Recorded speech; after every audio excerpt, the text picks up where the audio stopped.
नमस्कार दोस्तों, स्वागत है आपका एयर स्टडी पॉइंट में। आज हम बात करने वाले हैं हिंदी व्याकरण में। जो इससे पहले मैंने बता दिया था, रूट रूट शब्द रचना के दृष्टि से शब्द के कितने प्रकार होते हैं, रूट और यौगिक और योग रूट, ये 3 शब्द मैंने बताया था, जो कि इसका परिभाषा नहीं हुआ था।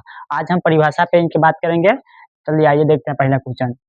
कहता है पहला शब्द में कि रूट शब्द किसे कहते हैं, तो इसका आंसर बिल्कुल ही सटीक और शॉर्ट है। जैसे देखिए, जिन शब्दों के खंड किए जाने पर कोई अर्थ न निकले उसे रूट शब्द कहते हैं। जैसे नाक प्लस में कान ज्ञान। अब ये दोनों को हम अलग करेंगे तो कथी आएगा, ना ना इधर ये आ जाएगा क। बताइए इसका दोनों का कोई अर्थ है नहीं ना है।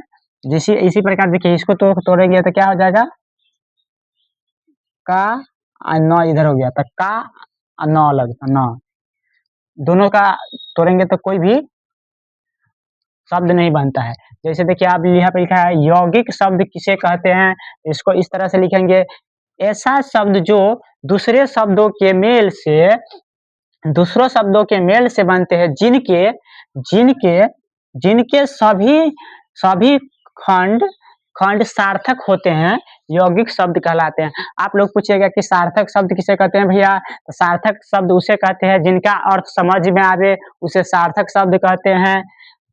सार्थक शब्द में भी दो होता है, एक होता है निरर्थक, एक होता है सार्थक। तो सार्थक में जिसका अर्थ समझ में आता है उसे सार्थक कहते हैं, जिसका शब्द नहीं समझ में आता है उसे निरर्थक कहते हैं।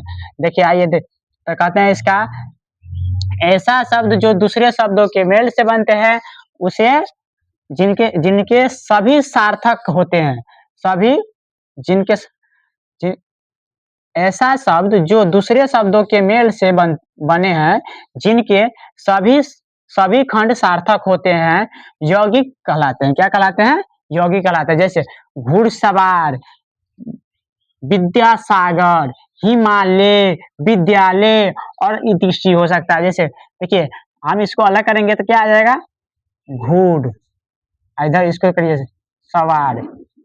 दोनों का अर्थ समझ में आ रहा है, यह घुड़ यह सवार। मतलब एक आदमी है जो घोड़ा पर घोड़ा घुड़ घुड़ का मतलब हो गया घोड़ा और सवार का मतलब हो गया सवारी। दोनों का अर्थ क्या होता है समझ में आ रहा है। विद्या का मतलब होता है विद्या और सागर मतलब सागर। आ गया समझ में। चलिए आइए देखते हैं पहला। अब तीसरा नंबर पे चलते हैं। योग योग रूट शब्द किसे कहते हैं, तो इसका आंसर बिल्कुल सी शॉर्ट और सटीक में है। ऐसे यौगिक शब्द जो साधारण अर्थ छोड़कर विशेष अर्थ ग्रहण करते हैं, उसे योग योग रूट कहते हैं। कथी कहते हैं, योग रूट कहते हैं। जैसे देखिए यहाँ पे लंबोदर, दशानंद, चंद्रशेखर आदि, इस सब में क्या है, बहुत ही ज्यादा विशेष रूप धारण किया है।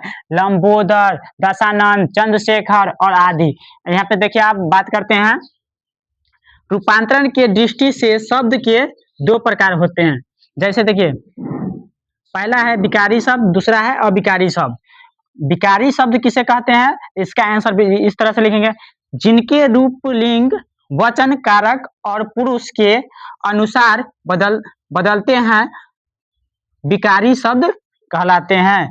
जैसे यहाँ पे देखिएगा, इधर देखिएगा, पहला है संख्या, सर्वनाम, विशेष विशेष नहीं होगा, विशेषण होगा दोस्तों, सही गलत हो गया, विशेषण ठीक है। क्रिया हो गया। अब इधर देखिए, संज्ञा का मतलब देखिए कथी कह रहा है, जिनके रूप लिंग वचन कारक और पुरुष के अनुसार बदलते हैं। संज्ञा में कौन सा आता है, किसी भी स्थान के नाम को संज्ञा कहते हैं। जैसे आप देखिए, सर्वनाम में कौन आता है, विशेषता बताता है। जैसे देखिए, यह मेरा दोस्त है, यह क्या है, यहाँ पे सर्वनाम आता है। विशेषण में जो विशेष बताए, यह मेरा टी शर्ट क्या है, ब्लैक है, ब्लैक यानी काला है, क्या है, काला। ये विशेषण बता रहा है, कहते हैं विशेषण बता रहा है, मेरा विशेषण बता रहा है। जैसे आप देखिए, आप दूसरा नंबर, अविकारी शब्द किसे कहते हैं, तो इसका आंसर कुछ इस तरह से देना है, जिनके रूप नहीं बदलते हैं उसे अविकारी शब्द कहलाते हैं। जैसे देखिए, क्रिया विशेषण, संबंध बोधक और समुच्चय बोधक और विस्मयादि बोधक, इस सब का रूप क्या होता है, नहीं बदलता है। जैसे देखिए यहाँ पे इस सब का रूप नहीं बदलता है। और संज्ञा के ऊपर हम लोग डिटेल में चलेंगे। इस अब जो आएगा वीडियो उसके ऊपर हम लोग डिटेल में बात करेंगे। संज्ञा किस तरह के संज्ञा कितने भेद होते हैं, सब के बारे में हम लोग अगले वीडियो में बात करेंगे। तब तक के लिए मिलते हैं एक अगले वीडियो में। तब तक के लिए आपको अच्छा लगा हो तो एक लाइक और सब्सक्राइब और शेयर कर दीजिएगा। तब तक के लिए धन्यवाद, thank you, bye bye, tata, see you. मस्त रहिए।